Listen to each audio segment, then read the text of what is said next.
No, sir. Shall we start? Okay, sir. Okay. Yes.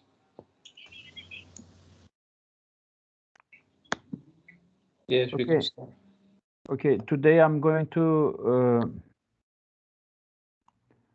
jump up to the chapter 25 and 26 with applications. I will give you some quick applications, and after this class I was planning to give you last week the assignment, but after the class I will give you the assignment and you will be able to understand what is going on in the macroeconomics with these applications. Then you will then able to do the assignment. Okay. Okay, sir. Okay, sir.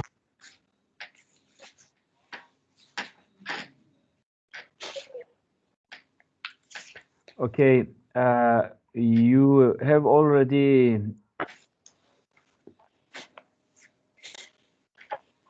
the production function. What was it?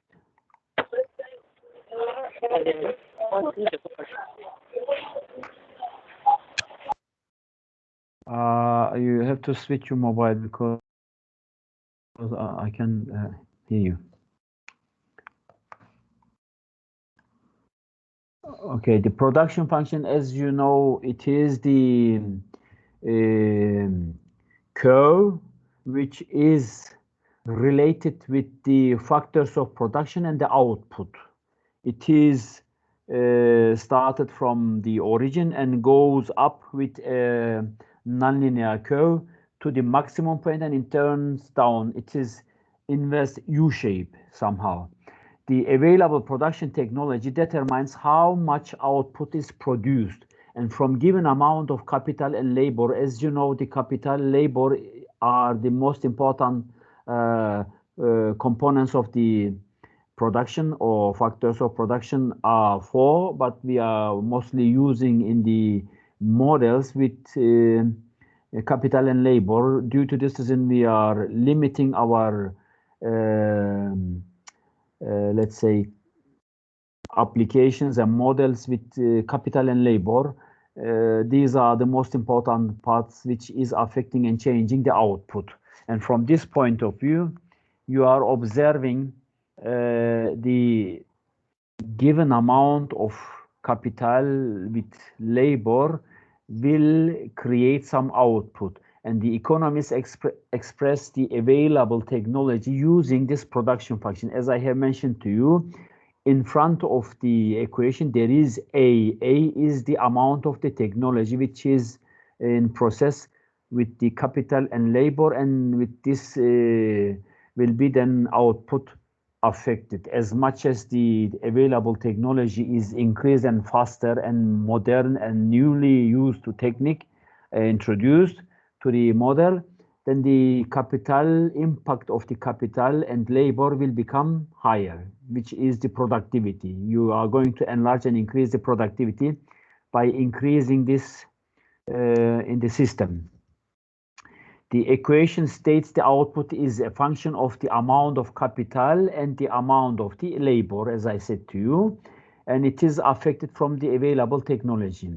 And when you are observing this factor of price and the quantity of factor which is in process, then we have in the system which is going to be used in the production operation process.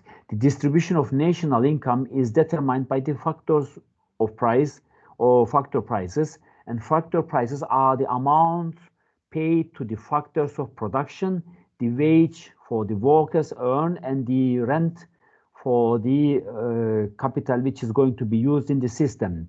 And it is illustrated on the graphic as you are observing the factor supply and factor demand. The factor supply are the householder who are going to rent the capital or let the labor used by the firms or companies or land or available technology, physical capital. These are the things which is going to be used in the system. But here, as I said to you, we are concentrating only to the labor and capital. And the graphic illustrates here the price each factor of production receives for its services is in turn determined by the supply and demand for that factor. Because we have assumed that the economy's factors of production are fixed, and due to this reason, the supply curve, the factors of supply, is supposed to be vertical, which is not affected from this factor price. And as you are observing here, the quantity factor, the factors of quantity which is going to be used in the system, the amount of the labor and capital, is only affected from the demander, factors of demander, who are the firms and others, and factors supplied, which is going to be used by the system, by the production operation, is not affected. The supply is not affected from the factor price.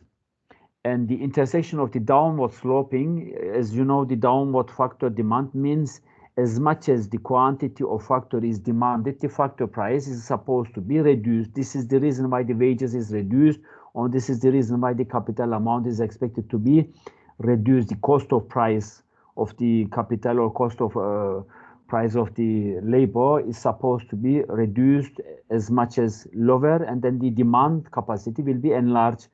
And this intersection point, as you are observing, of which intersect the downward factor demand and this vertical factor supply, brings the equilibrium price.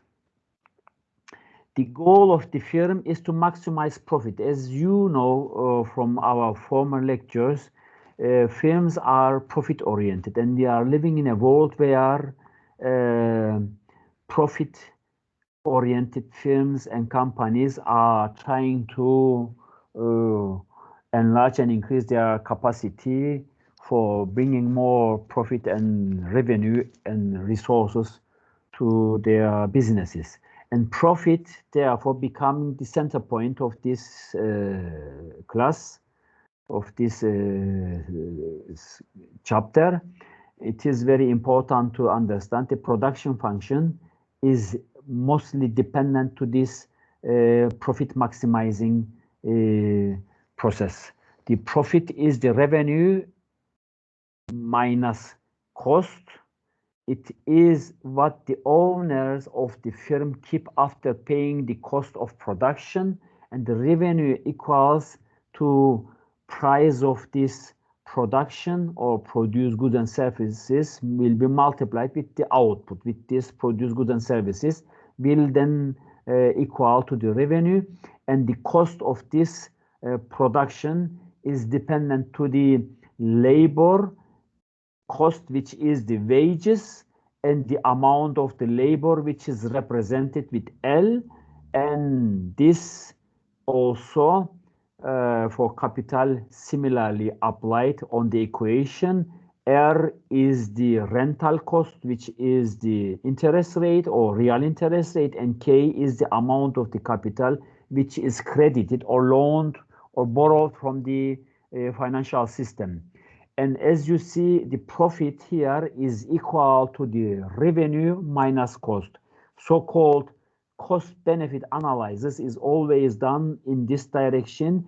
The cost of this production is the amount of the labor which is multiplied with the wages, and the amount of the capital is going to be multiplied with the interest rate, so-called the real interest rate, will be subtracted from the revenue, which is the amount of the input, amount of the output will be multiplied with the price of this production. And this will then, do you have a question? You have any? What's what? If you do have any question, you will ask me. If you don't have question, I will continue. As you see, the profit then is the production function minus the amount of the capital and labor, which is multiplied with the interest rate and with the wages.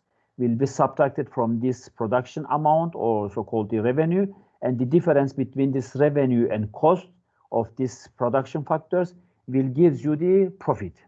And this is then the simplest way for calculating the firm's profit, or so-called the firm's collected capital after this production operation process.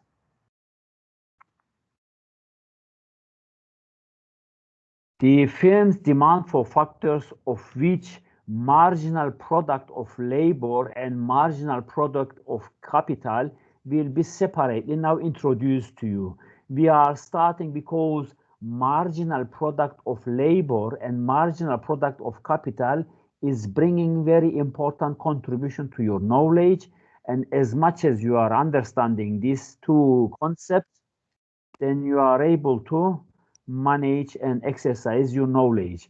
The marginal product of labor is the extra amount of output the firm gets from one extra unit of labor. Means as much as you are adding some labor to the production operation process, you will get some extra output. And this is unfortunately not similar amount. You are adding 10 persons to your business, let's say, and you are having 100 units of product. You are adding 20 units of people or labor, or 20 person will be employed more to your business, to your production operation process, and it should be probably 200, but unfortunately this is not 200, maybe 80, 100 plus 100, which is 180 unit production is realized with these 20 people. And when you are adding 30 person to this production operation process, its contribution to the total production operation process will be let's say 250, but in normal conditions we are expecting 300. This is not realized because this is the diminishing returns, and results of this diminishing returns of this capital of these factors of production is creating this marginal product, is forcing us to determine how much unit we are going to use in the production operation process. And from this point of view, we are starting with this labor, and we are questioning how many units will be added and what will be the contribution to the total production. Therefore, the marginal product of labor is the extra amount of output the firm gets from one extra unit of labor, which will help to understand how many units of labor is going to contribute and how much is going to be created with this labor. And as you are observing here, the marginal product of labor is the equation where the capital is in the production operation process. This is the function, production function is in the process, is supposed to be 1 unit extra unit of labor is added to the system, to the production, and is expected to be subtracted from this former one. And then you will get this marginal product of labor, the amount of output produced with this K units of capital and the L plus 1 unit, which is extra 1 unit labor, which is going to be added to the last production or last unit of product, will be then gives you the marginal product of labor. And this is then the simplest estimation. The second term is the amount of the output produced with K unit of capital and L units of labor, and the equation states that the marginal product of labor is the difference between the amount of output produced with L plus 1 unit of labor and the amount produced with only L unit of labor, which is the last unit, produced, and you are going to add to this expected unit, or the former unit is going to be subtracted from the last unit, then will gives you the marginal product of labor. And the diminishing marginal product, as I said to you, is in this point come to the question and come to the introduction. We are questioning what is the marginal production, what is the contribution of the marginal production to the total production operation process. And from this point of view, you are understanding diminishing marginal product is the unit which you are going to add, as I said to you, from 10 to 20 or 10 to 11, 10 to 12, every extra additional labor or workforce is going to be used in the production operation process is expected to increase the production capacity, but it is only a decreasing amount, an increase creates. Therefore, the diminishing marginal returns comes in one unit, in one point, or in one level of this workforce to the zero, and then starts to go negative. Therefore, we have to manage this marginal production or marginal products of labor and marginal products of capital must be calculated for being able to determine the total amount of the contribution to the economy. Therefore, if you are not doing this estimation, you will not determine the amount of your firm's enlargement.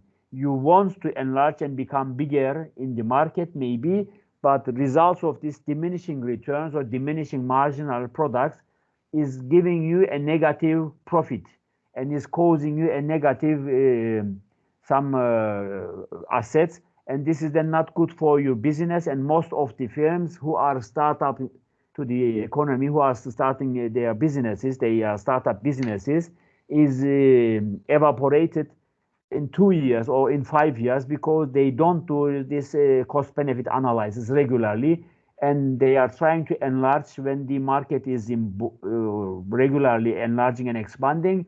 They are trying to increase and enlarge their capacity, but unfortunately, this will turn to negative, and it is not good for the economy.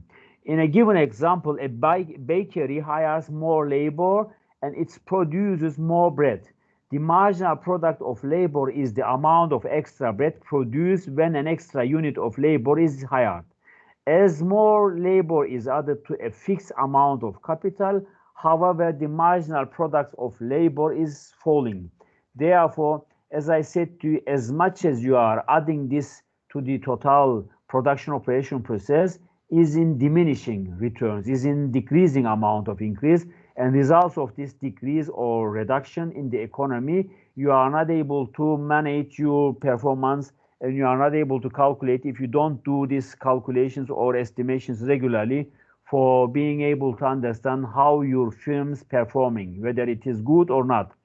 And as you are observing here, the production function is given here, and we put only the labor as the factors of production. We concentrate only the labor because we have only two-dimensional diagram here. If we have three-dimensional diagram, we will put the capital either, then we have three-dimensional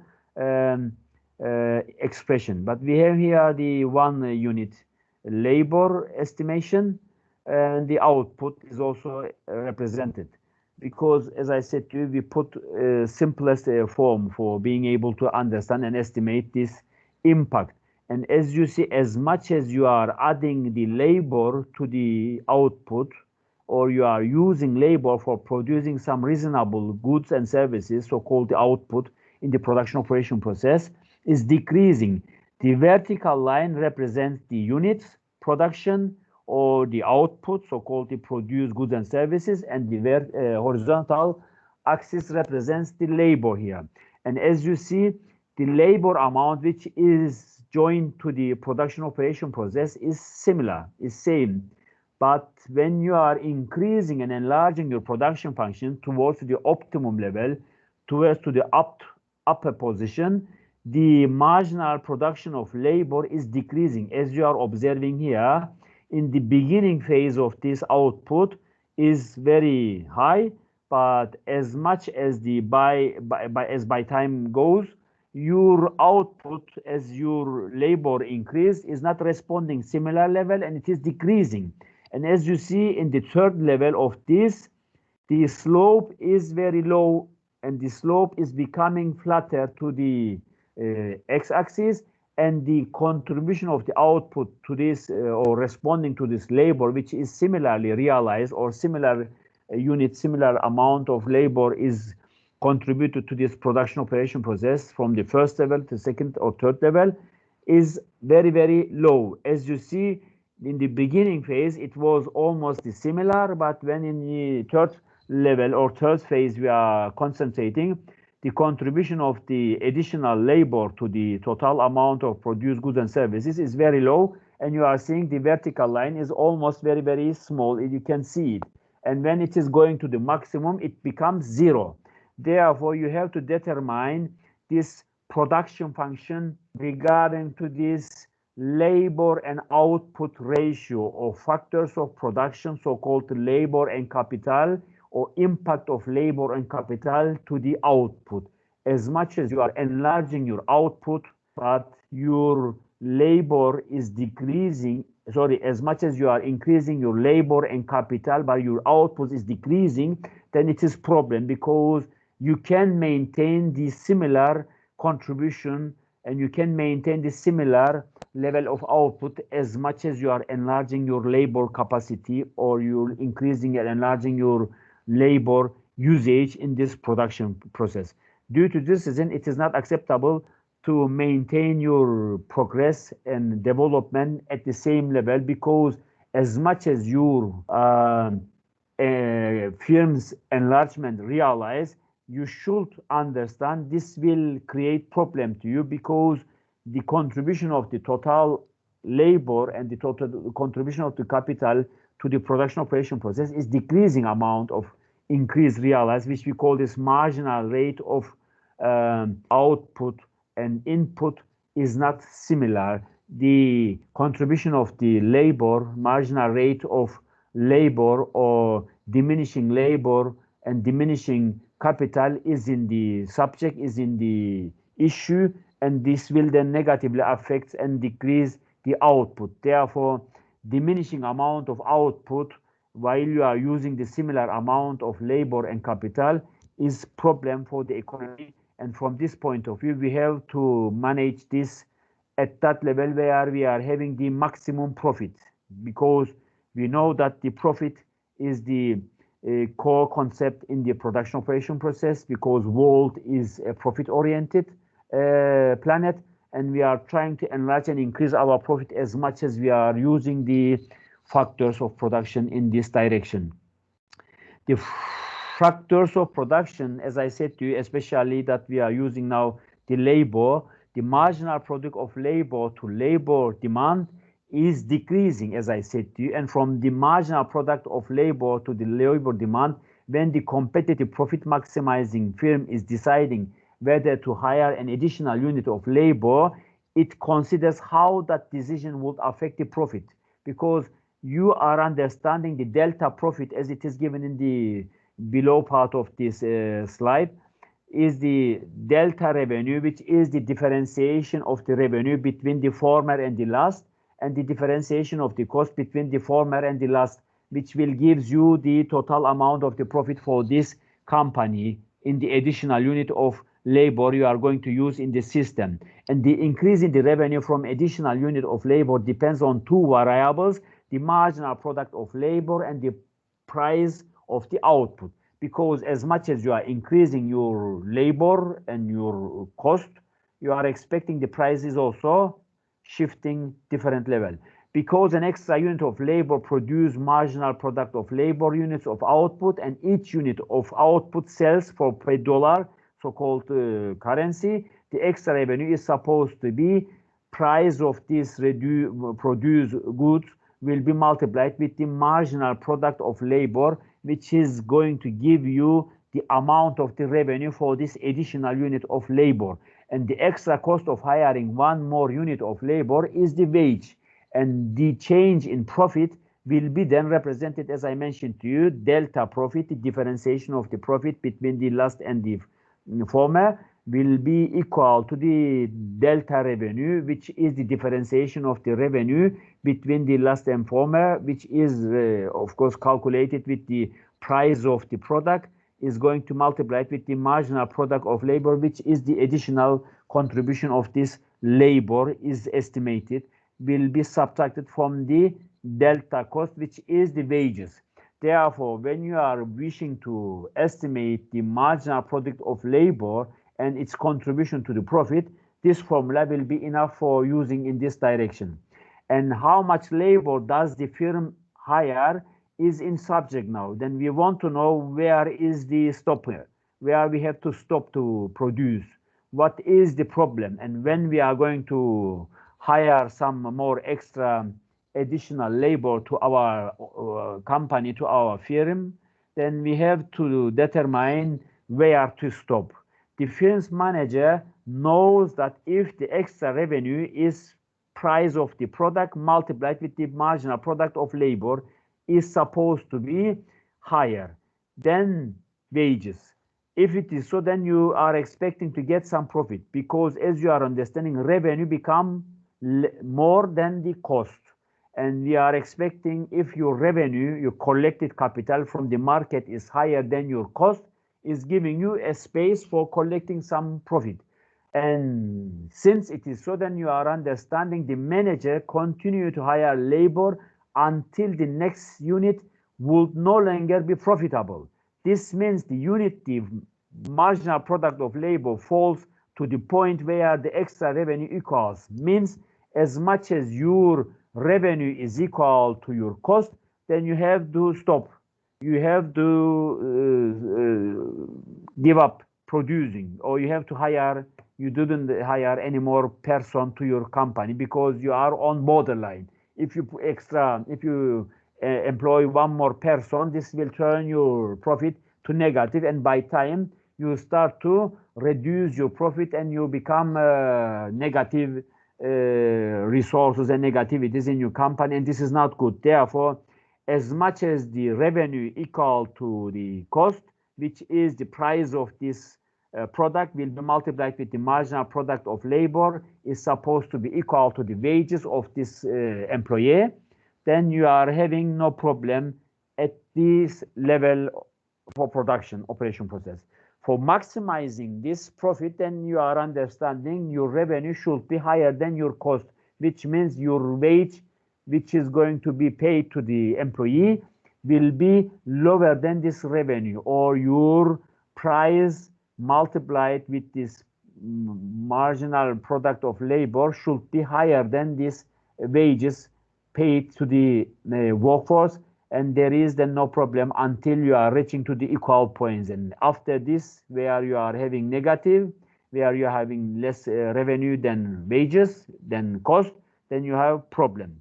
Then this means when you are wishing to estimate this, you have to use the real terms. Due to this reason, then we are dividing this wages, which is the nominal wages, so-called the currency pages. Your monetary wages will be divided to the price, which will give you the unit wages, how many unit is going to be produced, so-called the base year that you concentrate will be estimated easily. Then the unit production regarding to your wages will be estimated, and then you will determine at that level where you are going to produce with this employee capacity will be given to you sufficient or not sufficient production in this direction.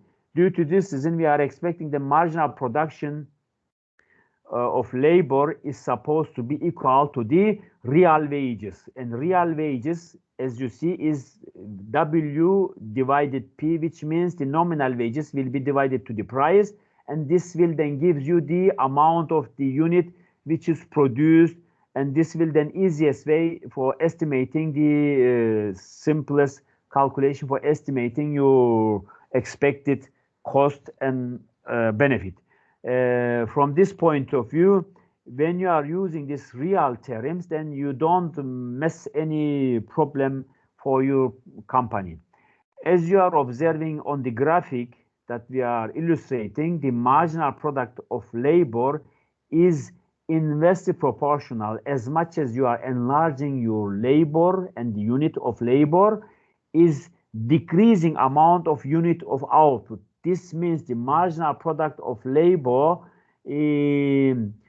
depends on the amount of labor which is the unit of labor, and as much as this unit of labor is enlarged and increased, this means the amount of product or unit product is supposed to be decreasing.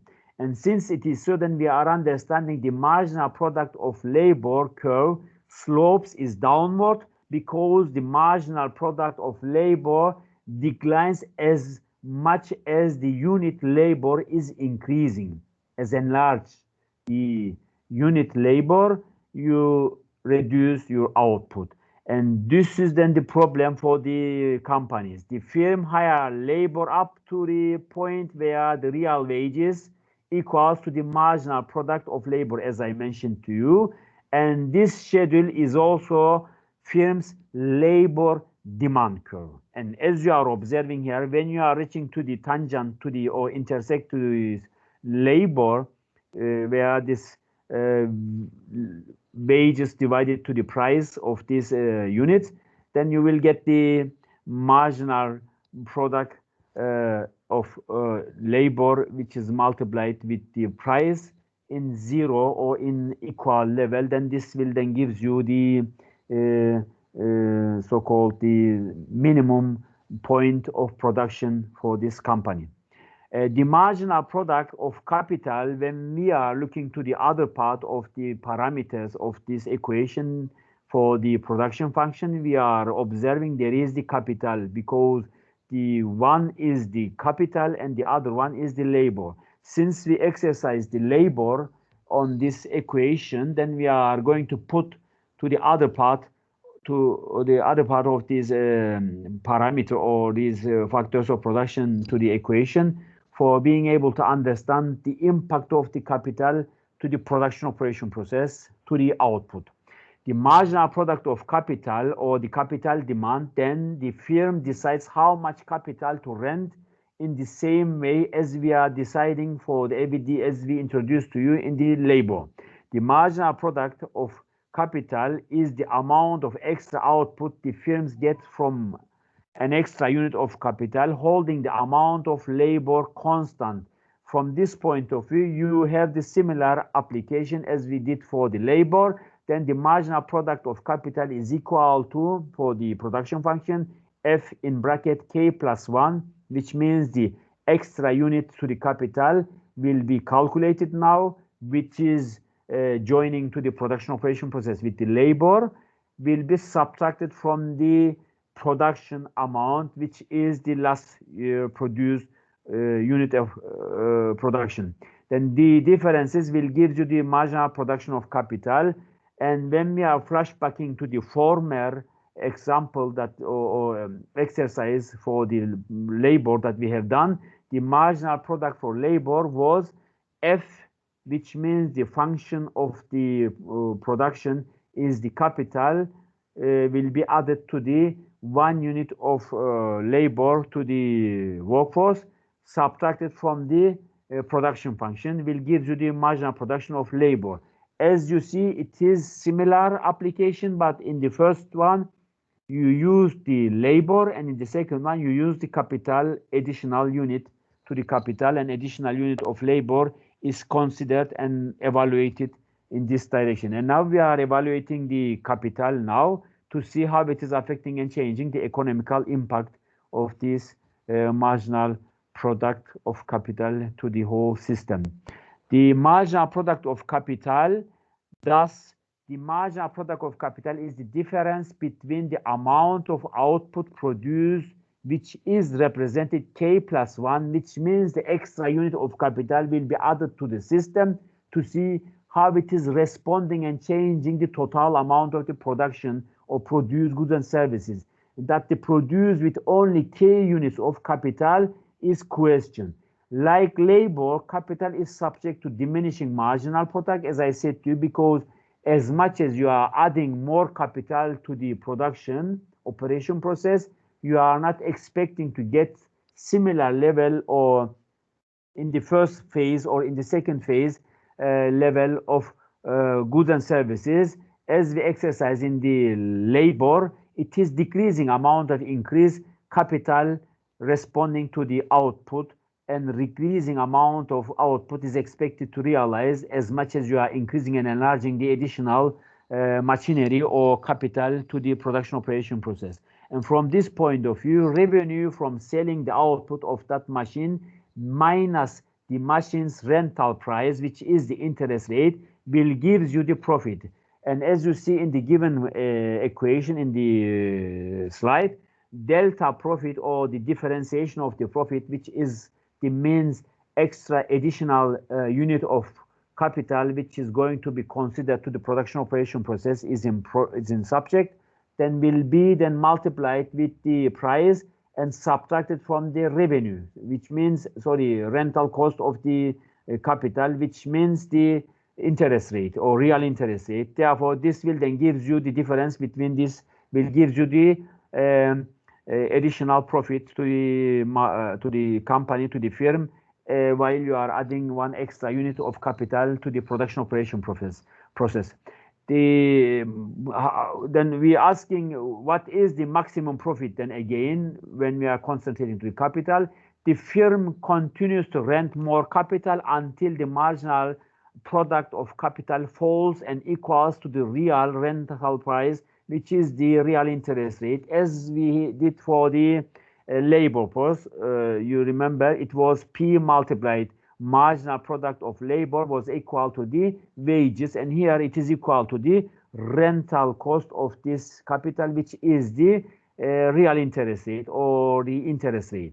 When you are multiplying this price multiplied with the marginal production of capital is equal to the real interest rate, this is then the lowest point for maintaining your production operation process. This has meant then you have to stop when you are reaching this equal position between this marginal product capital, which is multiplied with the price, then equal to the real interest rate, is the lowest level of your profit you are expecting.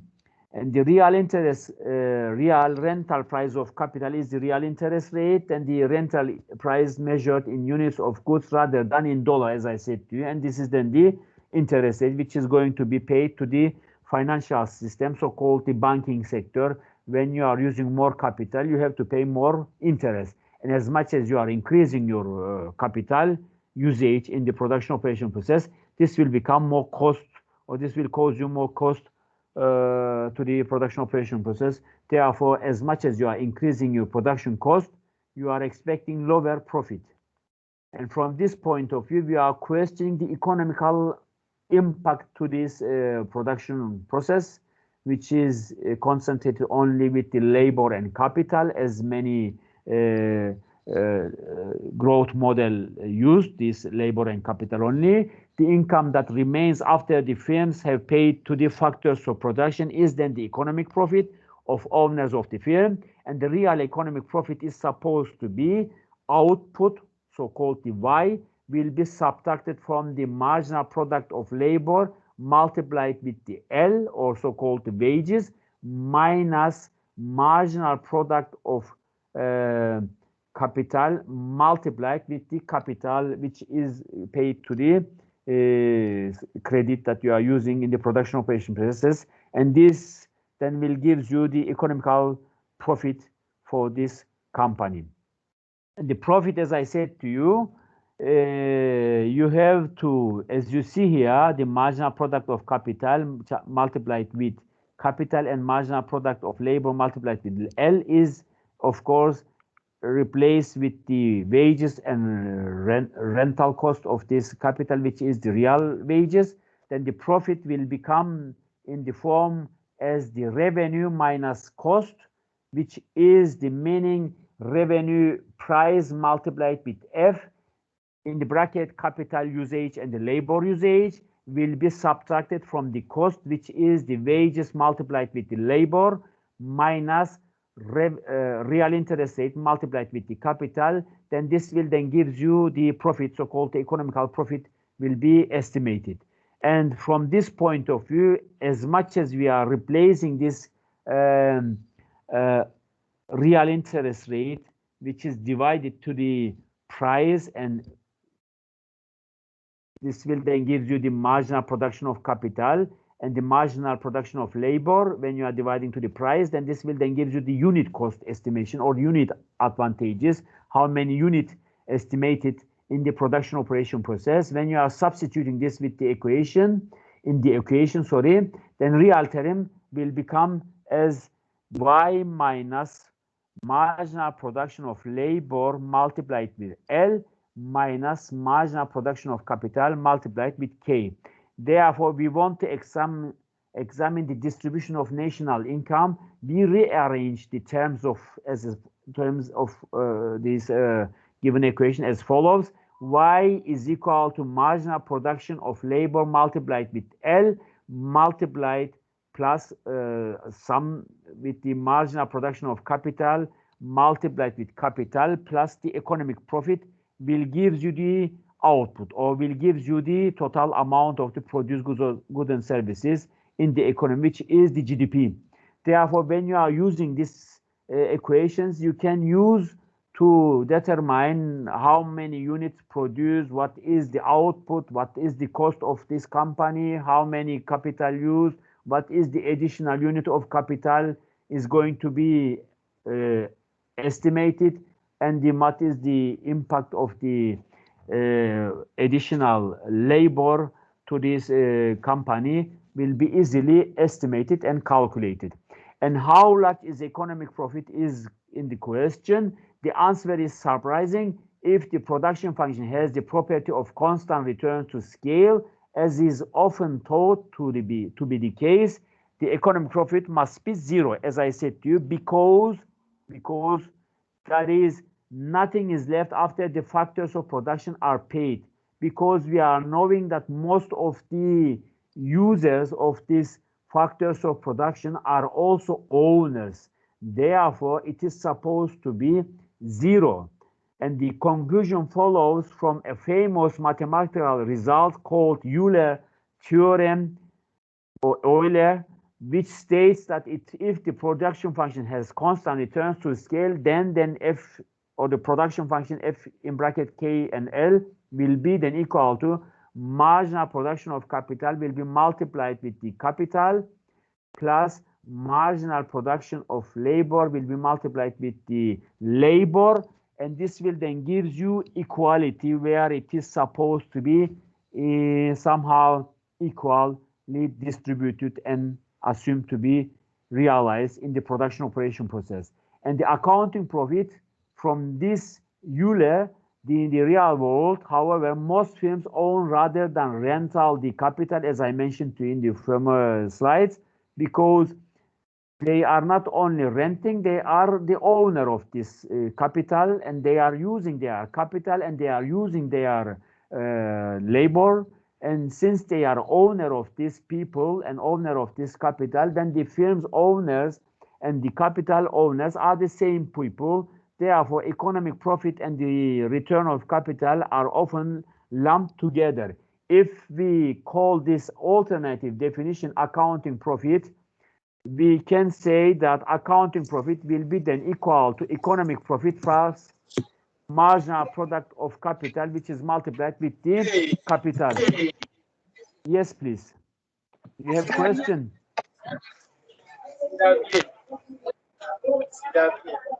Do you have question? Because I'm going to jump to the next part of this class. This was the application of the labor and capital. Then I will give you another application and then give you some exercises. From this point of view, you will then better understand these applications. If you have any question, I will flash back. If you don't, then I will go to the chapter 26 application. Let's continue. Continuing. Okay, then I will jump to the chapter 26 because this is maybe a little bit difficult for you. I know it is not easy to understand everything very clearly, but I will give you one example after the class, then you will understand better. And when you are going home and study from the book also and exercise these examples that I'm going to give you, and read these videos or watch these videos once again from YouTube, you will easily understand what is it and how it is affecting and changing the production function. Okay, let's go to the chapter 26 application.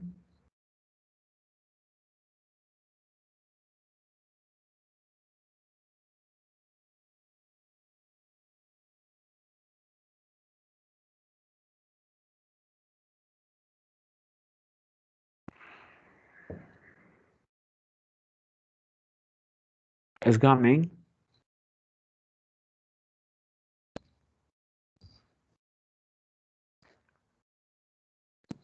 So is this exam gonna be objective too?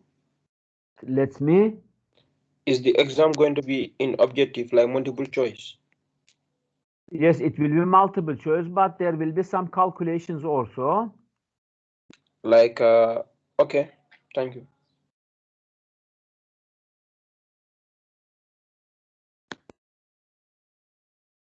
Okay. Now we have this application for the chapter 26. I know in your book it is started from macro, but I have 3 different books and I combine all together to you. I am collecting the important parts of these books and introduce you in, because we are online and it is better to give you the all applications together for accelerating your knowledge. Since we are always online, we have to do this as much as possible as comprehensive for bringing you better understanding. The application of the GDP, now we are going to question the saving, investment, and the others with the national income, national savings, these things, and the Cobb-Douglas I will give you. And then at the end, I will give you some applications regarding to these factors of production, which is introduced to you in the former class, in the former chapter. The saving, investment, these are the components. You have seen the production function, and now we are seeing the investment, consumption, governmental expenditures, and net export, so-called the components of the GDP, so-called the output. Because in the last application, you exercise the production function, and now you want to see the other part, the components of this, how it is going to be. This was the factors of production, but now you are going to see how it is consists of the components of this, where it is distributed and how it is collected. The real GDP, as you are understanding, it is the amount of the income and expenditures, and the real GDP is the, as you remember, is the amount of the produced goods and services in a year. And since it is so, then every year we have to calculate regularly this GDP for being able to understand the development, the performance, the progress of the economy. And from this point of view, we are looking to these components to see how it is affecting and changing the economy, because GDP is important when the consumption is in the subject, when the consumption is enlarged, when the investment is enlarged, when the governmental expenditures or savings, G, is enlarged and increased or decreased, is affecting or changing, how it is affecting, whether it is affecting, how much it is affected. NX is the, as you see, net export, so-called the export minus import. And we are usually expecting to enlarge and increase the export and decrease the import for bringing better, let's say, resources, capital, good capital to the economy for enlarging our investments. And since these are the components of the GDP, you are understanding as much as the consumption enlarge, as much as the investment enlarge, as much as the GDP enlarge, increase. So governmental expenditure, so-called the G, enlarge, and NX, net export, is increasing in positive. The contribution to the total GDP is affected. As you see on a given graphic, we are having here the real GDP on the horizontal and the aggregate expenditures on the vertical. This is how it is affecting and changing the economy. You see, we are having proportional relationship. As much as the real GDP enlarge, we are expecting the aggregate expenditures, so-called the components, is also enlarged. They are having proportional relationship because it is a proportional relationship between these two parameters represented, because as much as GDP increased, aggregate expenditure, the components, is also increasing, because there is increasing graphic illustrated with the consumption, with the blue line, where it is parallelly affected from the investment. When you are adding the investment, it is also getting higher and increase higher and enlarge the aggregate expenditures, since the investment is included to the system with the red line. And when you are adding to the governmental expenditures, it is also enlarging and increasing the agricultural aggregate expenditures to the higher level, and the GDP is also expected to enlarge in this direction. And C plus I plus G is represented with the green line. And the last one, the light blue, is the C plus I plus G plus NX, which is NX represented on the lowest line, where it is expected to be negative, because as much as you are increasing export and import, the differences usually coming to the negative, and results of this negative relationship affecting the GDP negatively. This is the reason why it is represented in the negative direction. It goes to the inverse direction, because most economies exercising importation much and less exportation, which means lower production operation process in the economy, but higher importation or import in the economy is observed. And an aggregate expenditure is equal to the Y. We call this is equilibrium realized. As you see, the Y equal to the aggregate expenditure. Y means output is equal, as it is dashed line started from the origin and goes up, which is proportionally related with the output and the aggregate expenditures. This is supposed to be the best fitted equilibrium model for the economy. And as much as output is said to be in the short run equilibrium, then planned aggregate expenditure is equal to the current output, goods and services, which is Y. And as you see here, the realized output is the line which is blue one, and the purple line which is dashed is the so-called planned one, aggregate expenditure. And this is supposed to be realize and intersect each other at point where Y is 100 and aggregate expenditure is also 100. And this aggregate expenditure and output, aggregate expenditure is the planned one and Y is the current one, which is realized one, supposed to be. And since the realized output is less than a plan, is not good. But if it is more, then it is good. As I said to you, Y realized equal to aggregate expenditure, above equilibrium is surplus and below is deficit on this graphic which is given to you. If you have any question, you ask me. If don't, then I will go to the next slide. Do you have question? No question? No questions. Okay. Once again, I am representing here to bring you better understanding the intersection of the aggregate expenditure, which is the must realize, the line started from the origin, and the other one which is realized one, the current one. As you see, the differences between the output and aggregate expenditure, as I represented here, the aggregate expenditure is the realized one, and Y, which is equal to the aggregate expenditure, is the one which is supposed to be should be. It is the supposed to be should be same, should be planned and realized equal to each other.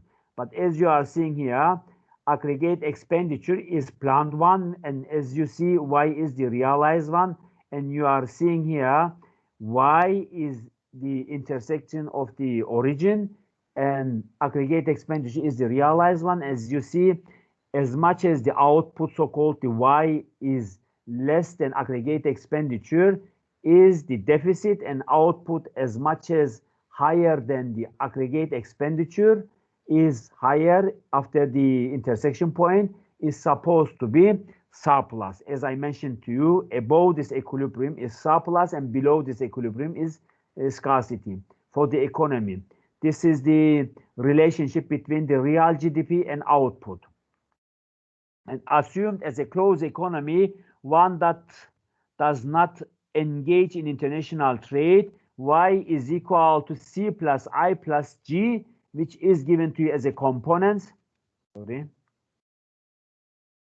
If you have any question, because these are important things, important theoretical applications, and I probably suppose you need time to exercise and learn this comprehensively. If you have any question, you can communicate with me via WhatsApp or via email, or you can write me from this team, then I can reply you. Then now we are going to suppose the closed economy, as I said to you, and we excluded this export-import, this NX. Then we have now the simplest explanation and simplest model, because when you are adding this NX, which means the transactions between the countries and exportation, importation realized, this will then gives you some comprehensive and complicated model. And we don't like this, and we don't want to do this for the startup students, for the freshmen. You are in the first year, and probably you want to exercise simplest model. This is then the simplest basic model for you to bring understanding how the national saving and national investment is affected when we are excluding this NX, so-called the net export. Then we have the model a little bit simpler, and now we are subtracting from each other this C and G, because you know when you are subtracting something from the each side of this equation, you will have the similar problem and similar difference. Nothing changed and nothing affected. Therefore, when you are subtracting I minus G minus C from both sides of the equation, then you will get the investment here, because it is given here y is equal to C plus I plus G. And when you are subtracting this from each other, then you will get the investment, which is applied into the economy. And then you see investment is equal to output minus consumption minus governmental spending or governmental expenditures. And the left side of the equation is the total income in the economy after paying for consumption and governmental purchases, and is called national saving or just saving. And let's see how it is realized. Substituting S for Y minus C minus G, because you know that saving account is equal to investment, because in the economy it is known that the saving should be always equally realized with the investment amount. And since national savings says to be the total income and the economy that remains after paying the consumption and governmental expenditures from the given example and given equation above in the former slides, the private savings should be for the people who are doing business outside of the public sector, outside of the government, so-called the people, so-called the entrepreneur, who are making some businesses, not communicating with the government, not doing business with the government, but for his own interest. They have some startup businesses and they are doing some businesses, and then we have to exclude some part of this equation, because private saving is a little bit different. Then we have to replace this. You know the G is governmental expenditures, and when you are in the private sector, the people who are doing business in the private sector have only responsibilities for paying tax to the government. And from this point of view, we are replacing this governmental expenditures with T for bringing better understanding for the private saving. And for sure, you are excluding the consumption also for bringing the total amount of the saving collected in the private sector. Therefore, the equation will become in this form: y minus t minus c, which is y is the output in private sector, t is the tax which is paid to the government and or to the state, and c is the consumption which is bought by the consumers in private sector. Therefore, when you are excluding these two from the equation, then you will have this private saving, also called the investment in the private sector. And when you are looking to the public saving, the amount of tax which is collected by the government is the total resources. As you know, government only collects this capital and do some businesses, but most of the resources for the government, which is collected by the government, is transferred to the people, to the, let's say, infrastructure for doing some services, for realizing the public services.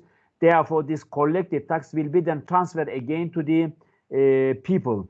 And from this point of view, when you are having this total amount of tax which is collected in private sector as a tax and subtracted from the governmental expenditures which is used for realizing this infrastructures, for realizing ministries activities, or government has some prime minister, and below this there are some ministries, and these ministries activities requiring some resources, some capital for realizing their public services.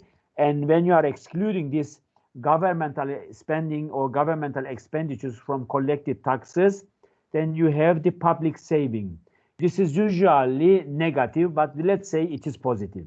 Then we have the public saving now understanding, and we have the private saving understanding. This is, of course, as you see here, Y minus T minus C, because tax is the only responsibilities of the private sector who are doing some business, who are doing economical activities to pay to the government.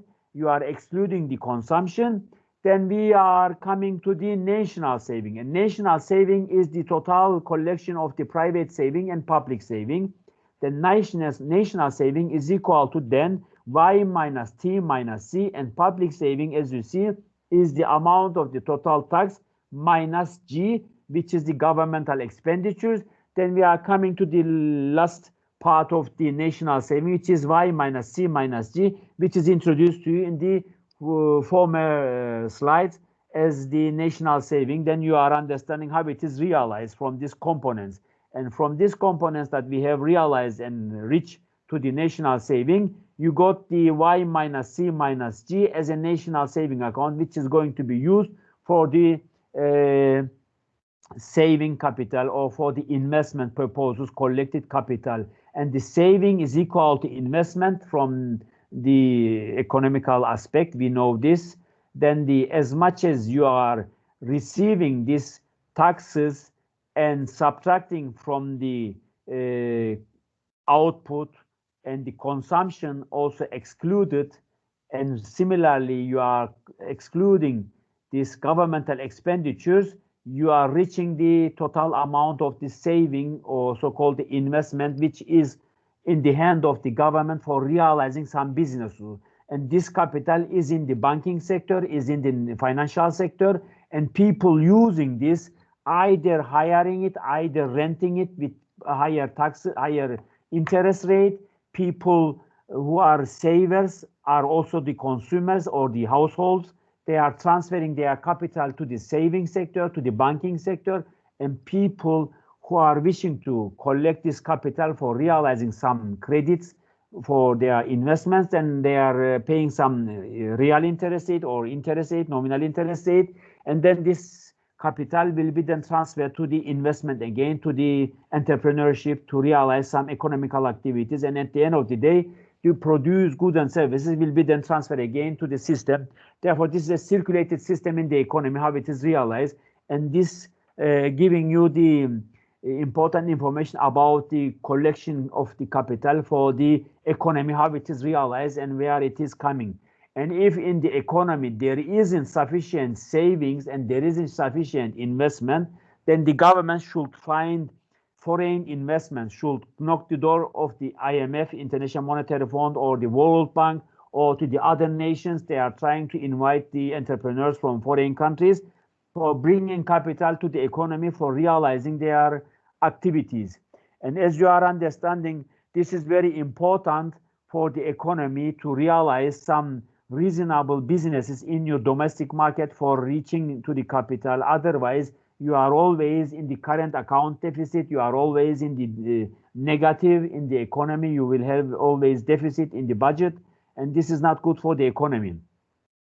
And from monetary policy versus fiscal policy, we have to understand also a little bit more comprehensive about how it is affecting and influencing each other, because as I said to you, fiscal policy or financial policy is concentrated to the tax policy, the collection of the tax, the fiscal policy, how you are going to collect in and how it is going to be directed to the monetary sector and how it is each other affecting and changing the economy. Because monetary policy involves the management of money supply and interest by the central banks. As I said, this is in the currency, this is in the banknote market, this is the money market. And to stimulate a slowdown, faltering economy, the central bank will cut the interest rate, making it less expensive to borrow while increasing the money supply. This is how it is realized. Either you are using the monetary policy for enlarging the capital in the system by reducing the interest rate, because if there is a higher interest, this will then negatively affect the economy, because nobody will borrow any capital or nobody will want to get some credit for realizing some economic activities. And if the economy is growing too rapidly, the central bank can implement a tight money policy, so-called the fixed contractional money policy, by raising the interest rate and removing money from circulation.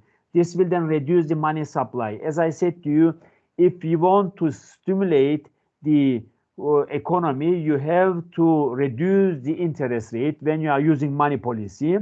Then you will pump up some money to the market, because reducing the interest rate let the people not save in the bank, because saving will not become more popular. Saving will not become attracting people to increase their saving account, because they will not get too much money. Similarly, if you are growing rapidly and there is a problem and there is rising interest, then you have to raise the interest rate in the system for collecting this capital, because there is too much capital in the system, too much money in the circulation, and you have to reduce this money. And by increasing the interest rate, you will reduce the money supply in the system, and this will then control the economy. This is the monetary aspect of the government, how they are affecting and changing the money supply in the system. But as I said to you, playing with the interest rate is not very good, because this will cause somehow inflation. This will somehow affecting the inflation. And if there is inflation in the market, you cannot always playing with this interest rate policy, because when you are shifting the interest rate, for example, we are exercising in Cyprus, in Turkey, in Nigeria, probably high inflation, let's say 40%, 50%, which is not reflected, which is not correctly estimated, and it is supposed to be 15% somehow. But there is a very considerable higher inflation in the market, as you are observing, and this higher inflation in the market cannot be easily reflected to the money market. You can increase the interest rate for preventing this inflation, because when you are increasing the interest rate too much, then this will reduce the investment. This will reduce the economic activity. This will slow down the economy much more. Therefore, you have to find other policies, such as paper market policies. You can use some bonds, stock papers in the fiscal, in the financial sector for controlling and regulating the economy. Let's have a look how it is going to affect this paper market, also the economy. For changing the saving, the effects of fiscal policy, let's assume saving function, or so-called the supply, is a vertical line, because in this model, saving does not depend on the interest rate. We suppose supply is not affected from the interest rate, because in the long run, supply is not always affected. And the investment function, demand, slopes downward. The higher the interest rate, the fewer profitable investment project is expected. As you are observing here, now we have here the saving account, which is not affected from the interest rate, especially in the long run. A reduction in saving, possibly the results of changing in the fiscal policy, the increasing rate, tax or something, shifts the saving schedule to the left. You are shifting the interest rate because probably the government wish to get more tax, or probably the government applying some tight money policy and shifting the interest rate to the up, or the tax policy forcing the economy to increase the interest rate because they have to pay too much tax results of this collected capital in the money market, in the banking sector. And as you are observing, when you are shifting this interest rate to the upper level, the saving account will become reduced. The interest rate and the investment is supposed to be reduced and shifted to the lower level, and the saving capital shift to the lower level. This is not good. The new equilibrium is the point at which the new saving schedule is crossed the investment schedule, and reduction in the saving lower the amount of the investment rise the interest rate. As you are observing here, you're shifting the interest rate because of the tax increase, and this will then cause and reduce the investment. As you see, the blue invested proportional curve is the interest investment amount, and the saving account is the vertical one, which is not affected from the interest rate. And results of this tax policy, which is shifting the interest rate higher level, will reduce the economical activities. As you see, it is moving from the blue S1 to S2, where the red new saving account realized, and this is not good for the economy, of course. And when we are looking to the other part, when we are changing the investment demand and increasing the demand for investment and increasing the demand for investment goods, shifted investment schedule to the right. As you see here, now the given interest rate, the amount of investment is greater, and the equilibrium moves from point A to point B. As you see, now the saving capital is intact, but you are shifting, rising the interest rate, and results of this interest rate increase will accelerate and increase the investment to the upper level. And as you see, because of the amount of the saving is fixed, the increase in investment demand rises the interest rate, while the interest rate leaving the equilibrium amount of investment unchanged. As you see, the investments stay intact, but it is shifted to the upper level. Results of this interest rate, which is affected and shifted to the upper level. And this is, of course, not good, because saving capital is fixed here, but interest rate and the investment is affected. Results of this higher interest and shifted to the real interest upper level, and affecting the investment from I1 to the I2, and this is coming because of this higher interest rate. And fiscal policy, on the other hand, determines the way in which the central government earned money through taxation, how its money spends. And figure shows the savers and borrowers are both affected from the interest rate, as mentioned before in the graphic. And as you are seeing here, supply of saving and demand of capital is different. Saving capital, or supply of saving, or supplier of saving, so-called the households, parallelly affected, proportionally affected from the interest rate, but the demanders, so-called the investors, borrowers, are inversely proportional to this interest rate. The loanable funds and the interest rate are inversely proportional, but for the savers, for the people who wants to save and get some interest rate, is proportional. As you see, as much as you are shifting the interest rate upper level, it is enlarging and increasing the supply curve, and as much as enlarging the demand, the interest rate should be reduced. And when we are looking to the graphic here, with an upward sloping saving schedule is given here, we are rising the interest rate, and increase in investment demand would rise both the equilibrium interest rate and the equilibrium quantity of investment. As you see here, as much as you are shifting the interest rate, results of this tax, shifting it to the upper level and enlarge and increase the investment, and the figure shows the change. Increase in interest rate causes households to consume less and save more, because people who are wishing to save, results of this higher interest rate will accelerate their saving capital and increase their saving account.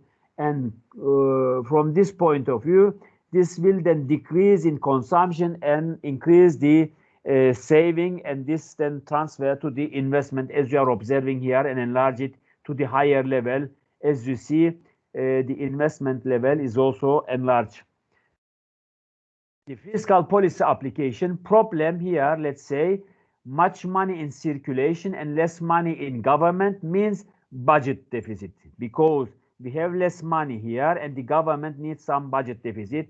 To do, we will raise taxes and cut back the spending, because there is a deficit in the government, and when the government deficit is in the market, then we have to do something for collecting more capital to the government. Most of the economists who are not doing good businesses and who are not enlarging their production capacity, they are using these tax policies for these fiscal policies for enlarging and increasing their resources. Especially the government needs some resources, as I mentioned to you, and from this point of view, this is not good. Yes. Do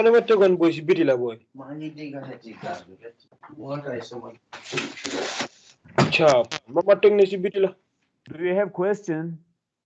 Sorry, why? Kon mama ko ubi. This while I don't realize you kon. Okay. Wait, mama phone na boys video. I chop no mind display. Hello. It is better switch your mobile if you are talking somebody. Budget deficit will covers or recover via tax increase, as I said to you, because capital increased when you are increasing the tax for the government, and it is represented here, the budget deficit. This is shifting the governments, decreasing the amount of the demanders, but increasing the amount of supply of loanable funds. As you see, the budget deficit decreases the supply of loanable funds, and this will then affect and negatively reduce the borrowers in the market. In the next slide, when you are raising the taxes from 5 to 6, results of this tax, 1 unit maybe it is increased or shifted. You see the people who wants to desire to save negatively affected, and this will then affect the total amount of loanable fund from 1,200 to 800, which is not good for the economy. Loanable fund is reduced. Now the problem is support the economy. Less money in circulation, much money in government means to surplus. To do this will cut tax rate, because there is less money in circulation in the economy. There is less money. Then this then means you have to cut the tax. As you see, it is reducing when you are increasing the tax.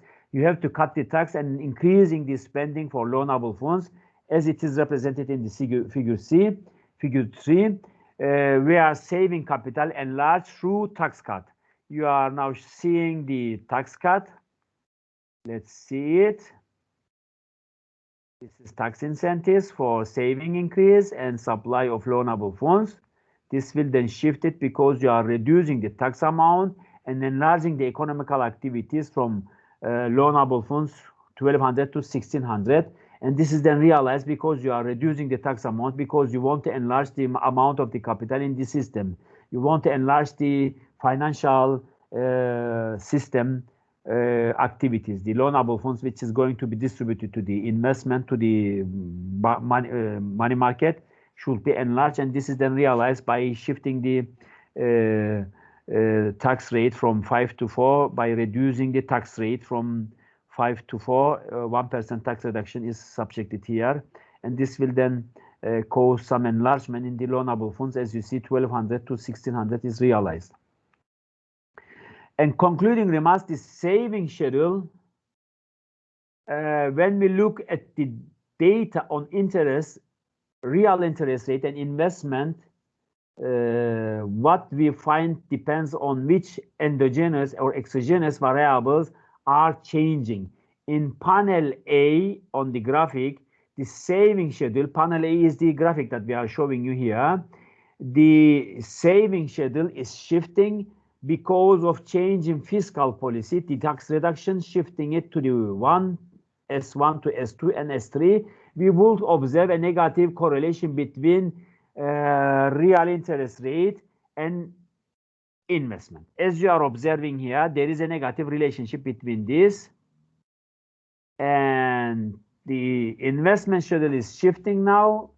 The investment schedule is shifting because technological innovation. We would observe a positive correlation between real interest rate and investment, or so-called saving capital, is affected positively because real interest rate is somehow affected from these technological changes and shifting to the upper level.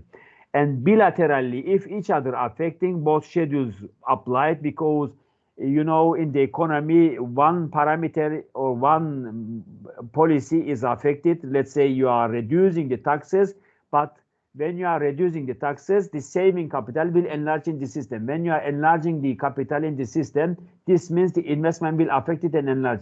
And when you are enlarging economic activities, this will enlarge the GDP. When the GDP is enlarged, this will enlarge the circulated capital. Money will become to the market. And when the money comes to the market, again, it is expected to reduce because of the too much money in the market will means you have to shift the capital to the upper level, or you vice versa, you have to reduce the interest rate for the economy. Therefore, this is a circulation in the system.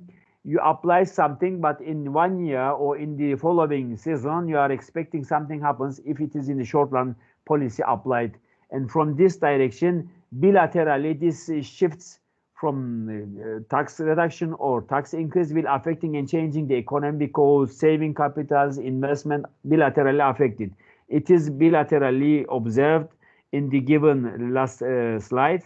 Both schedules applied, and the data we would observe no correlation between because you shift something and the other one is also affected. Therefore, between interest rate and investment is not realized, which in fact the real interest rate may be changing, but in the long run or in the following season or year is not affecting because the other parameter is also responding to these changes and regulating each other. Therefore, governmental intervention is not always necessary when some, let's say, expansionary money policy, contractionary money policy must be done when the government is not regulated itself.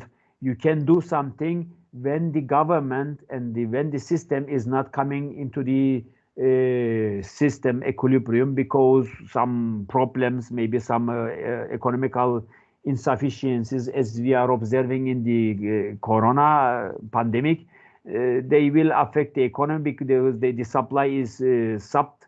You can enlarge the economy, you can produce much, the production operation process reduced, the demand capacity affected, and bilaterally this is restricting and reducing downward movements.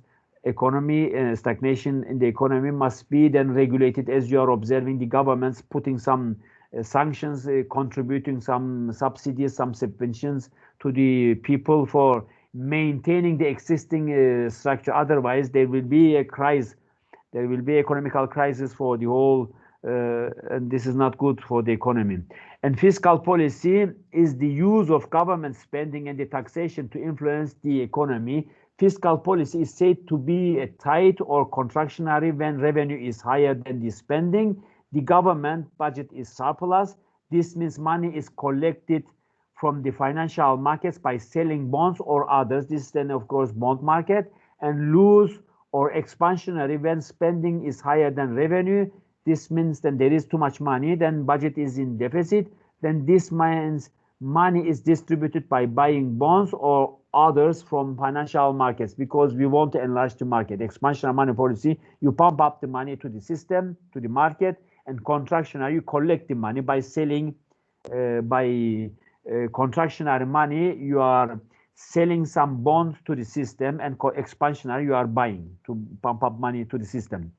And the Cobb-Douglas here is very important to know what production function describes and how it is affecting and changing the capital and labor is very popular with the Cobb-Douglas. Then I will give you shortly this and then give you some examples for your assignment. I know it is longer continued, but we have to finish it.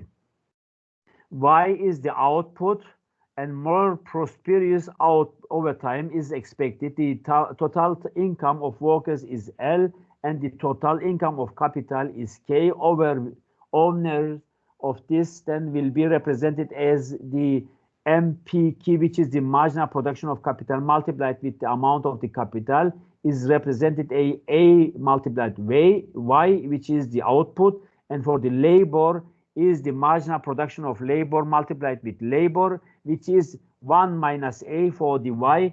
This is then the production function for the Cobb-Douglas. A is the representation of the alpha also. We can use either A or alpha in the equation. I will give you now the Cobb-Douglas production function. As you see here, constant A is supposed to be a constant between 0 and 1, and this measures the capital's share of income, which means if you have $1, how many percentage of this $1 will goes to the capital, and how many percentage of this capital will goes to the labor. Therefore, A plus B, let's say, is 1. If alpha is here is represented the alpha, and 1 minus alpha is represented with the beta, then alpha plus beta is equal to 1, and alpha means if it is 0.20, beta means 0.80, or this means if alpha is 0.20, 1 minus alpha means 0.80. You are understanding? Therefore, this production function is very important in the Cobb-Douglas. Therefore, A is the parameter greater than 0 that measures the productivity of available technology, as we have done in the other production function. A is the available technology, which is multiplied with the capital and labor, and alpha, which is the power of K and power of L, 1 minus alpha, is the representation of the percentage distribution of this capital as a propensity, as a production capacity, which is going to be used in $1 or in 1 unit. The next considered to be the marginal product of Cobb-Douglas production function. The marginal product of labor is represented with the marginal production of labor is equal to 1 minus alpha multiplied, because we are using this in this equation, A multiplied K alpha multiplied with L power of 1 minus alpha. Therefore, we are subtracting it, and you are having here minus alpha. Marginal production of capital is equal to alpha. A is the available technology, as I said to you, which is going to be in process with the capital and labor, and K is here for the capital. We are using alpha minus 1 is represented with the alpha, and L is the labor. 1 minus alpha is representing again for the marginal production for capital. And then from this equation, we are recalling the A, or is between A or alpha, which is between 0 and 1. We can see what causes the marginal production of the two factors of changing, and increasing the amount of capital rise the marginal productivity of labor, or vice versa, reduces the marginal production of capital, because as I said to you, as much as you are increasing the alpha, this means you are reducing the 1 minus alpha. Therefore, since alpha and beta, let's say, is equal to 1, alpha is 0.20, then beta is 0.80. This means if you are using 20% of capital, the rest will be used 80% for labor in the production function of the Cobb-Douglas. The Cobb-Douglas production function then can be rewrite again. The marginal productive for Cobb-Douglas production function can also be represented as marginal production of labor, which is 1 minus alpha by over L, which I have given to you as the real output, and marginal production of capital is then multiplied with the A, Y over K, which is Y over L is the average labor productivity, and Y over K is the average capital production. And the parameter A indeed tells us how much income goes to labor and how much goes to capital. As I said to you, this is the $1. Think about have $1 and you want to determine how many units labor and how many capital, how many unit of capital or percentage of capital you will use in your production operation process is going to be distributed with this alpha. The marginal production of labor is equal to, again, 1 minus alpha, which Y over L is the average output, and marginal production of labor will be multiplied with the labor, then will represent a 1 minus alpha multiplied with Y, which is given to you in the former slides. The total wage bill, which we have seen in the marginal production of labor multiplied with labor, is simply 1 minus alpha multiplied with Y is then the representation. Therefore, 1 minus alpha is labor's share of output. Similarly, marginal production of capital is equal to 1 minus alpha multiplied Y over K, or the average output for capital. Marginal production of capital will multiplied with K is equal to 1 minus A multiplied with the K, with the representation or replacement of the capital. As you are seeing, you are going to multiply L to the each other of the equations, or K in the second equation. Then you are having the second equation, marginal production of capital multiplied with K, will give you the 1 minus A multiplied with K. If you don't understand, I will refresh you once again. If you are understanding, I will continue.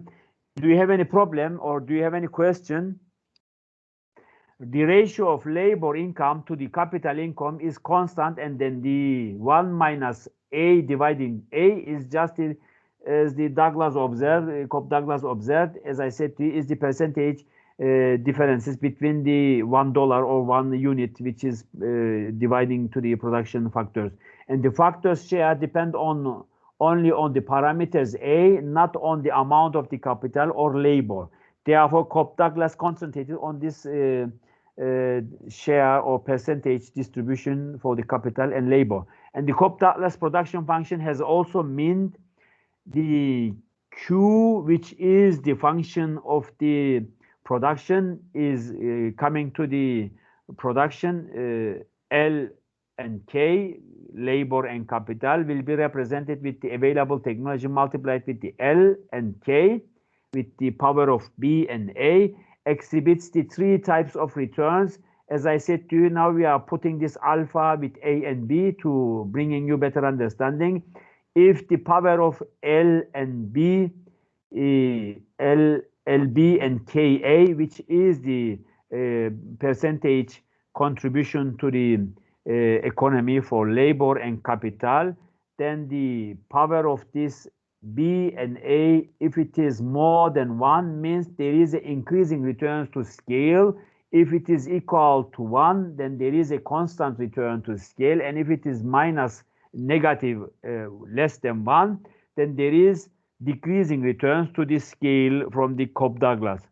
And the 2 exercises I have here to give you from Cobb-Douglas, I will give you 2 minutes to read these 2 examples and suggest me what is happening. If not, then I will go to the next slides for explaining you. You have 2 minutes time for do this. If anybody who understands this Cobb-Douglas will quickly tell me which one is wrong here.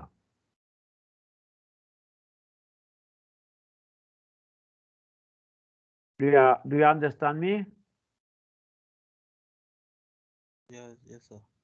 Tell me which one is what? Yes, sir. Which parameter, which option is increased, which option is decreasing, which option is blah blah.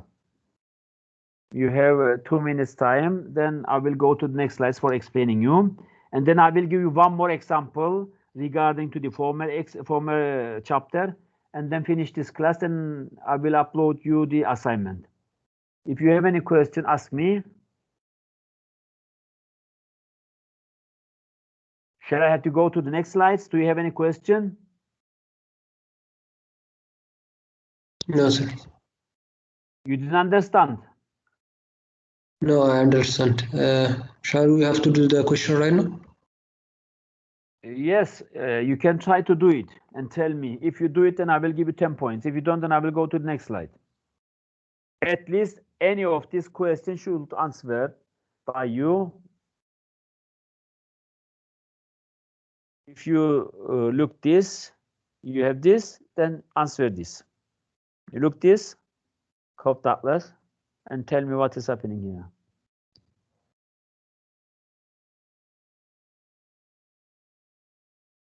Are you going to do it? Yeah. Yes, just give us 2 minutes. Just Try to do it and tell me. Anybody who quickly respond, the first one will get 10 points from me. okay. Please go back to the formula. Former. This one. This. You write down if you want these expressions, and then go. I will go to the next slide.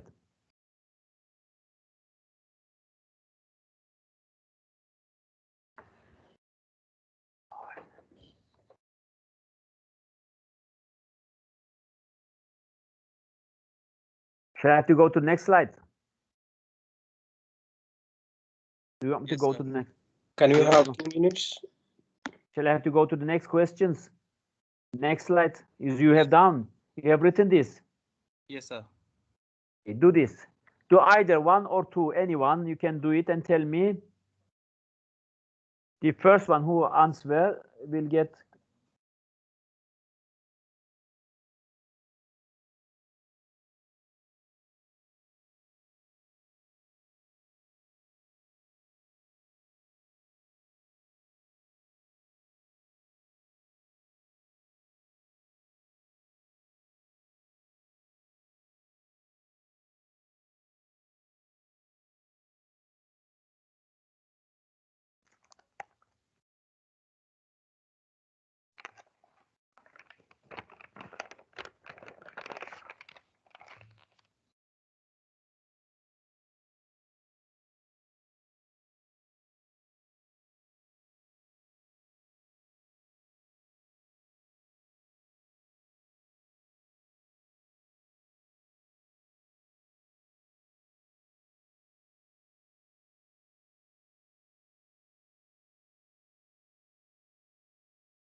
Yes, sir. Do you want us to tell you here? First one and second. First, second, and fourth are constant. Third is decrease.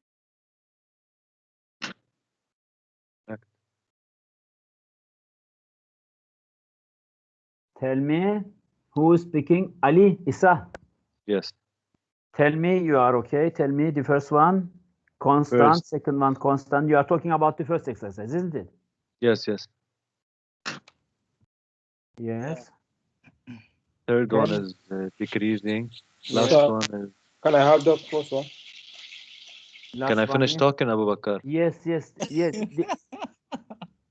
Abu Bakr, you will do the next one, second one. You will do the second because he finished. He's okay. He's correct. Tell me the last one if it is okay. Who is The talking? Ali. last one is increasing. Okay, Ali, you got 10 points. Now you are in Abu Bakr. You are in the question. Thank you, Hoca. Thank you. You got 10 points, okay? Ali got 10 points. Abu Bakr, you are telling me the second question.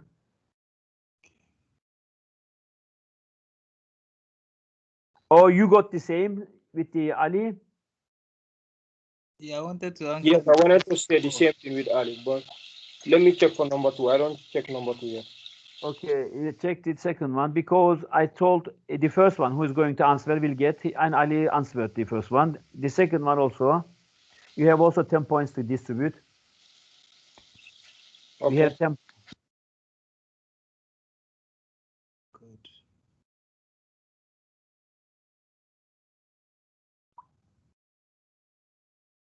Tell me.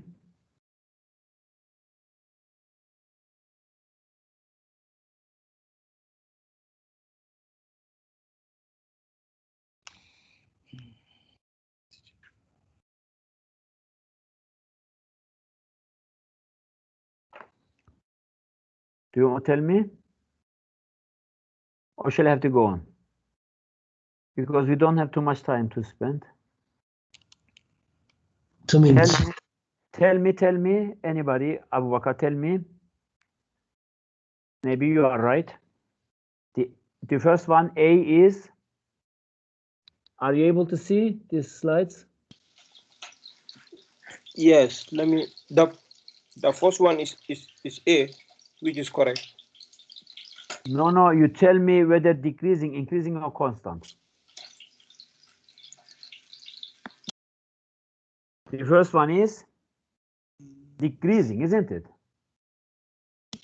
Okay. Because 1/4 plus 1/4 is 1/2, and it is 0.5. Then it is decreasing, isn't it? Yeah, the first one. First one is decreasing. The second one is Constant. Increasing. increasing because it is above 1, isn't it? It is increasing, and the last one is 1. Increasing. It's constant. It's constant. It's constant. How's it Because constant? it is It's 1 and 1, isn't it? Yeah, last one is constant. Huh? It's A plus B. How is 1 it and 1. constant? 1 and 1, yeah.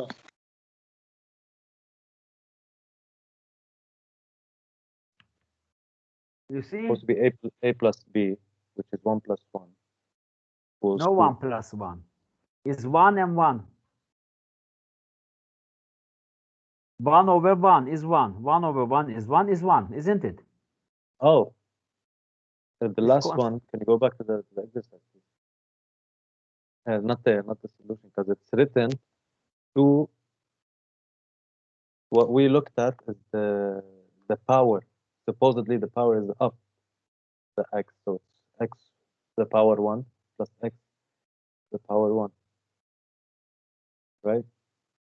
Which one? That's what we thought. The C. Yes.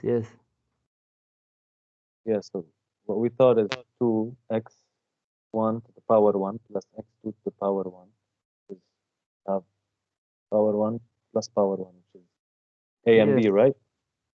Yes. That's It what we is 2. considered. This shouldn't be 2. Should You be see? 2, right? Yes. The B is, it should be not A plus B, but it should be A and B is equal to 2. You understand? It is 2 Exactly. also. So it is 2. So it is higher than.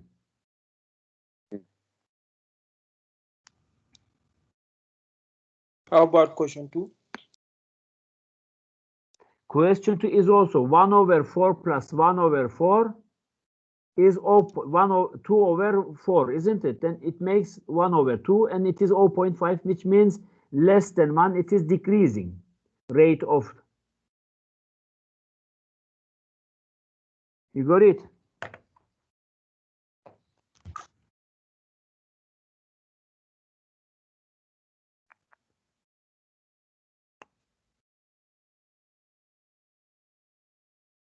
You are understanding these expressions? Yes. Okay, let's go to the another question. You will understand this. This is not difficult. I have to go to finish this class because we are almost 2 hours here. Let me go to the another example. We have one model here with the Cobb-Douglas. You see the slides because I take the picture because I couldn't upload it quickly. I did it quickly. It is asked to you. You see the equation. The output equation is A. You are seeing this equation. Yes, we're seeing. Yes, you see alpha is 1/3, A is 0.3. So I cannot see that. What was it? Tell me. Do you have question? Do you have question? Okay, thank you. I've seen it. No, continue, Yes. please. Okay. It is asked what is the aggregate output, Y, so-called output you are going to find. So you have to put the all given data, which is given. A is here 0.3, K is here 1000, L is here 8000, and the power is 1/3, and the 1 minus alpha is 2/3, isn't it? Then you are applying this and you will get this 1200. Okay? When you are applying this, you will get 1200. You know mathematics, I think, because I don't have any possibility to do it step by step. I think you do. John, so basically, we just You know make this. calculation. Yes, you can do this, isn't it? Yes, yes. So it's Yeah. just we replace the value. That's it. And make the Yes. calculation. Okay. Okay. And the C is consumption equation is given to you, C y minus C, because I have given to you this information before. And then consumption equation is given 23 plus 0.72 y minus T. Then you are going to put again this information which is given you. Then you are getting this 775.4. Okay? You got it? Yes, sir. Good. Yes, I understand. It's not difficult, I think. Yes. These are all given because, and this next slide is given to you what is the level of investment here, and investment equation is given here. I is the function of the real interest rate, as I said to you, and the function is given 324.25 minus 15.5 multiplied real interest rate, and real interest rate is given 5, but it is asked here if the real interest rate is 7%.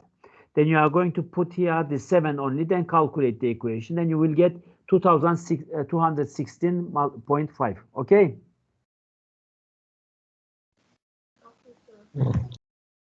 You got it? This is not difficult. You have understood? You have understood? Yes. Yes, sir. And then taking your results, it is asked to put A to C for finding the NX. Now NX is asking, and NX, you know, from the given slides is equal to Y minus C minus G, isn't it? And G is given here, C plus I plus G. You're gonna put the equation again here, because I put here Y minus C minus G is equal to I plus NX, and NX is equal to, you know, when you are going to add to the other part of the equation, then you will have here the Y minus C plus I plus G. Okay, the equation. You got it? Because Y is equal to C plus I plus G plus NX, isn't it? Then when you're going to add to the other side of the equation, you will have NX is equal to Y minus C plus I plus G. Is okay? Is it clear?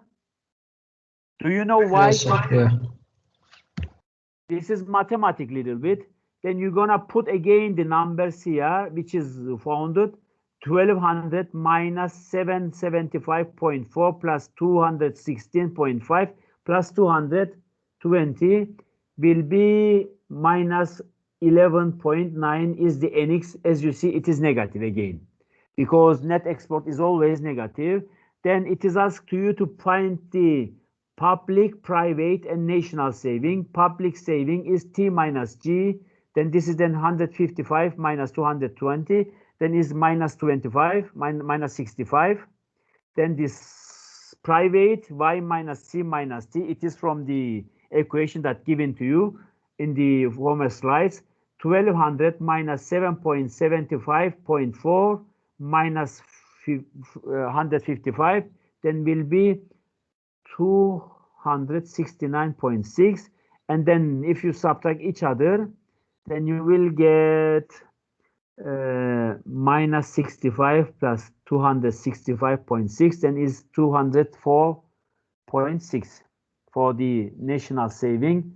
Then NX is equal to S, then I is equal to, when you are going to put the equation, is minus 11.9 if you are going to calculate the NX from this saving accounts, if you wish to find. Okay? I will give you one more example here. National saving equation is given again. National saving is public saving plus private saving. Then the example is given. Public saving is T minus G. Public saving is given in the example. Let's read the example.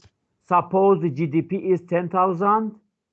Tax is 1,500. Government spending is 4,000, and consumption is 4,000. calculate the public saving, private saving, and national saving. The public saving is given here, T minus G. T minus G is 1,500 minus 4,000, and the public saving is minus 2,500, isn't it? It's clear? You got it? Yes. Yes. And the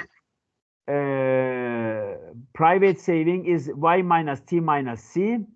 Then private saving is 10,000 minus 1,500 minus 4,000 as it is given. Then the private saving is 4,500.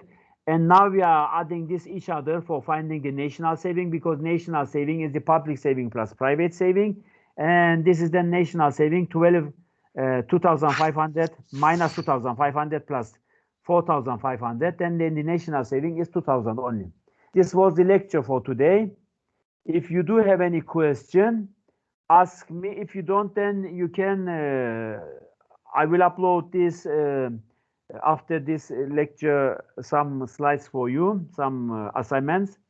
And you can watch this video in YouTube, Ergin Fikri Akalber, and you can mail me any question to my email address. This was the class for today. If you don't have any question, I will finish. Thank you. Okay? Okay, thank you, sir. You can communicate with me anytime. Yeah. So I want to ask, which book are you using right now? Tell me. I want to know which book are you using right now. Which book? I am using Monkey's Principles of Economics and Monkey's Macroeconomics together. Monkey. Monkey, yes, Monkey. I uploaded here the book, and it is started from macro. I have macro and micro together, and I have macro also. I uploaded to you. I have my own book, a newer version, but I have the older version in PDF and uploaded to you. You can follow the classes there also. It is not full similar, but mostly similar. Okay, I will try to balance the topics from these books. Okay. If you do have any question, you can write me anytime, and I will answer to you. Okay. Yes, sir. Okay. Thank you. Okay then. Thank you for joining my class. See you next week. Don't forget to do the assignments. I will upload the assignment tomorrow, maybe, or maybe Wednesday. Okay, then you will do it. Okay. Okay, sir. Thank you. Okay, thank you. Bye bye. Hello, sir. Yes, please. Yeah, you always talk about your WhatsApp. Please, I don't have your WhatsApp number. My WhatsApp is 0533. There is a group. They created a group about macro. You can follow up this. I don't know who did this, who created this group, but there is a group. You can ask him, and they will add you to this group.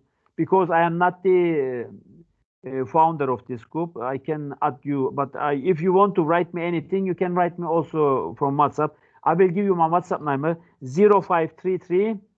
Yes, sir. 834. Okay.